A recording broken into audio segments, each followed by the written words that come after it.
Կյանքիս ուսուցիչները նախ ծնողներս են։ Համալսարանում ուսանելու տարիներին հայոց պատմության ամբիոնի վարիչ Լենդրուշ Խոշոդյանը, արդեն դաշնակցություն կուսակցության մեջ Խաժակ Տեր Գրիգորյանը, ասում է Լևոն Մկրտչյանը։ Նրանցից է սովորել չհուսահատվել ու համբերել կարողանալ։ Գոհ է ամեն բանից։ Ծանր հոգեվիճակում հայտնվելիս փորձում է կյանքին թեթև նայել։ Մեր երկրի առաջընթացի համար պետք է, որ մարդիկ ընդհանուրի գիտակցում եւ ձգտում ունենան, ասում է Լևոն Մկրտչյանը։ Կյանքում ամենաշատը տպավորվել է Հայաստանի Հանրապետության անկախության հռչակումից։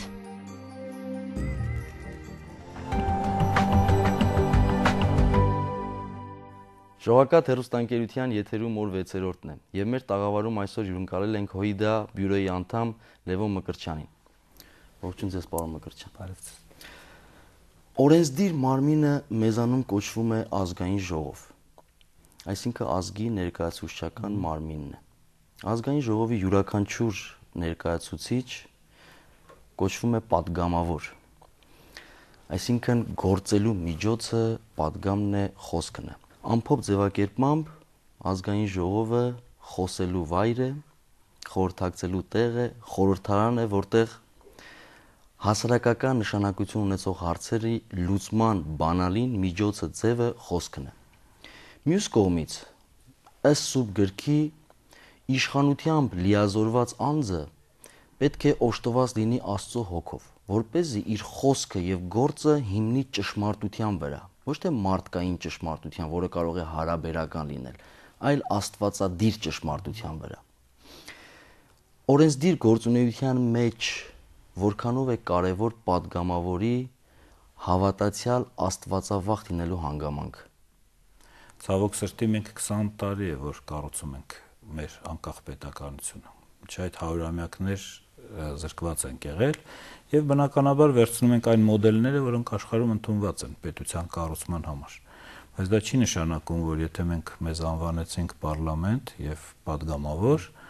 ուրեմն արդեն բավարարում ենք ձեր ասած չափանիշներին։ Եվ մարդկությունը միշտ պիտի ձգտի այդ չափանիշներին, բայց երևի երբևէ չհասնի էլ հակառակ բարագային զարգացումը կդադարի։ Ի սկզբանե բանն է, այո, եւ բնականաբար ժողովրդային իշխանության ամբիոնը պարլամենտն է, որտեղ պատգամված մարդիկ պետք է պաշտպանեն այդ իշխանությունը։ Փորձեն դա անել, բայց նաեւ տվյալ պարլամենտը տվյալ հասարակության հայելին է։ Իսկ ինչպիսի հասարակություն, ինչպիսի գիտակցություն ունենք մենք այսօր, այդպիսին էլ պիտի լինի պարլամենտ, այդպիսին էլ պիտի լինի բանակը։ Ամեն իշխանություն տրված է Աստծուց։ Այո։ Ասում է Պողոս Առաքյալը։ Այդպես է։ Եվ այսինքն մենք չպիտի փորձենք ինչ որ միտեղ որոնենք մի շատ գեղեցիկ բան, երբ ընդհանուր հասարակության պատկերը այլ է։ Դրա համար մենք ունենք այն, ինչ որ ունենք։ Ընտրելիս ժողովուրդը, հասարակությունը, ընտրողը հաշվի պիտի առնի թեկնածուի նաև հոգևոր գիտելիքները, կրոնական մոտեցումները, ընդհանուր աշխարհընկալումը։ Նայած իր մակարդակ ինչպիսին է ընտրողը։ Այսինքն ինչպիսի ընտրող մենք ունենք։ Եթե ընտրողը հասկանում է, թե ինչ կարևորության ընտրություն է, հաշվի կառնի թերևս։ Եթե չի հասկանում, ուրեմն հաշվի չի առնի։ Հիմա եթե հասարակության մեծ մասը հասկանա, շատ գեղեցիկ ամբիոն եւ ուժեղ կառույց կլինի պարլամենտը։ Չենք կարող մենք առանձին ինստիտուտները, անգամ այդպիսի կարևորության, ինչպեսին պարլամենտն է կամ որևէ այլ ինստիտուտ, կտրենք հասարակությունից եւ ուզենք այստեղ տեսնենք շատ լավ բաներ, երբ որ հասարակության մեջ արատները շատ են։ Բայց նաեւ չի նշանակում, որ երբևէ չենք կարող ունենալ։ Այսինքն զարգացումը ինքը հակադրությունների միասնության եւ պայքարի օրենքն է աշխարհի։ Եթե պիտի չլինեն հակադրություններ, ուրեմն պիտի փորձենք լավը վատը միշտ համատել, փորձենք լավի վրա հենվել եւ գնանք առաջ։ Փորձություններից մեկը, որ առաքյալները բախվեցին հենց Քրիստոսի երկրային կյանքի ընթացքում, իշխանության հարցն էր։ Նրանք վիճում էին, թե իրենցից ով է ամենամեծը։ Եւ Քրիստոս տալիս է իշխանության նոր ընկալում։ Եթե ուզում եք մեծ կամ առաջինը լինել, պետք է լինեք ձեր ծառան, այսինքն ձեր բոլորի ծառան։ Եվ վերջին ընթրիքի ժամանակ էլ Հիսուս իր իսկ օրինակով ոտնլվայի միջոցով, այո, տալիս է իշխանություն, ծառայություն հասկացողության գործնական մի օրինակ։ Մեր գրաբար բառից է գալիս պաշտոն բառը։ պաշտել բառից, որը գրաբարում նշանակում էր սպասավորել, ծառայել։ Որն է իշխանության ձեր ընկալումը։ Տեսեք, դուք սկսեցիք ձեր խոսքը Սուրբ գրքով եւ սկսեցիք Քրիստոսի օրինակով։ Բայց Քրիստոսը եկավ աշխարհ մարդկության մեղքերը իր վրա վերցնելու, այսինքն աշխարհը մեղքերի մեջ թաղված էր եւ ցավոք սրտի դեռևս երկար թաղված կմնա։ Եվ այս իմաստով եթե խոսենք պատվիրանների մասին, երևի չկա որևէ մեկը աշխարհիկ կյանքում, որը պատվիրանները խախտած չլինի։ Դա չի նշանակում, որ մենք պետք է գնանք հուսահատության գիրկը ընկնենք իմ կարծիքով։ Դա նշանակում է, որ մենք պետք է հասկանանք, որ կա իդեալ, որը Աստծո որդին է, որը ապրեց եւ այդ օրինակը տվեց եւ մարդը ինչքան կարող է այ գաթակղություններին դիմանալով եւ այլնով պետք է այդպես ապրի։ Ինչ որ բան կստացվի, ինչ որ բան չի ստացվի, պետք է ձգտի դրան։ Հիմա այդ իմաստով երևի ամենամեծ գայթակղությունը դրամից թերևս ավելի իշխանությունն է, որովհետև իշխանությունը բացում է մարդու խորքային զգացմունքները, հատկությունները։ Երևի ամենամեծ փորձությունն է նաև իշխանությունը, որովհետև տալիս է քեզ այլոց ճակատագիրը տնօրինելու իրավունք։ Պաշտոնյան պետք է փորձի իր բոլոր ձախողումներով կամ այդ սկզբունքներից չհասնելու պարագային, որտեղ հնարավոր չի, որ պետական պաշտոնյան օրինակ գնա արդար ձեր ասած պատվիրանների անթերի կատարմամբ։ Կյանքը բավականին բարդ է, ընկալումը կա, որ ինքը ծառայող է եւ ոչ թե տիրող։ Եթե ինքը պահի իր բարությունը եւ չարը հանի, փորձի օգտակար լինել հնարավորինս մեծ քանակությամբ մարդկանց, փորձի ինքը չավերել նախ, չփչացնել, չարություն չունենա իր մեջ, մարդկանց իր նկատմամբ արարքները ավելի ներողամտորեն նայի։ Եթե այս սկզբունքները սկսի պահել եւ մի քիչ էլ սրտացավություն ունենա, ուրեմն այդ ճանապարհը ինքը ճիշտ է գնում։ Բայց ավելի վտանգավոր են այն պաշտոնյաները, որոնք որպես օրինակ վերցնում են փարիսեցիությունը, որոնք խոսում են արդար, բարձր սկզբունքներից, խոսում են բացարձակ արժեքներից եւ դա այսպես ասած գեղեցիկ տեսքով ասում են, իսկ իրենց հոգու ներսում եւ կյանքում կենցաղում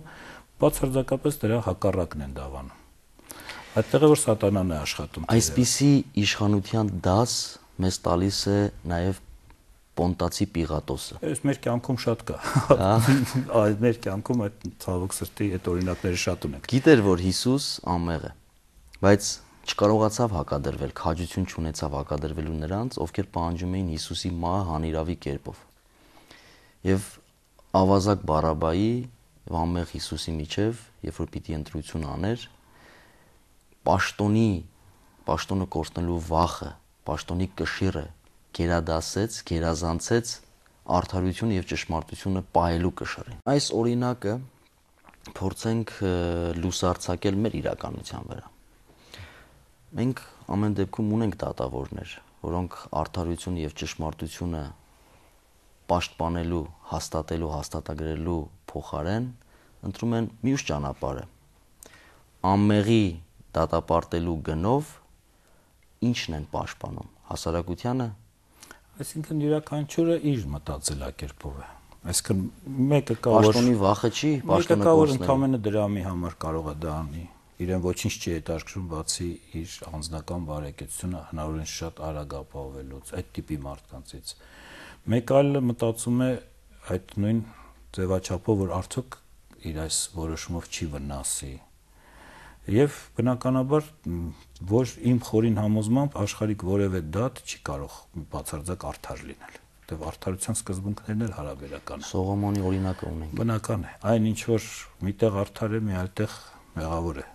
Այսինքն եւ բացարձակ արդարության մասին, բացարձակության մասին ընդհանրապես չխոսենք։ Գիտեք, երևի մեր մի ուսի վրա իր բարթարած է նստած արեշտակը, մյուսին սատանան։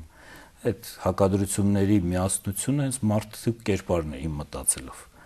Եվ մեր մեջ միշտ այդ պայքարը գնում է։ Մարդը իր կյանքով այդպես գնում է։ Թե ինչպիսին կլինի դատը, ինչ ճակատագրի, ոչ ոք չի կարող ասել։ Ինչը կդատվի, ինչը չի դատվի։ ինչը արդար կհամարվի, ինչը մեղավոր կհամարվի։ Որոնք են սկզբունքները այդ դեպքում։ Սկզբունքներ պիտի ունենաս քո համար ձևաչափեր,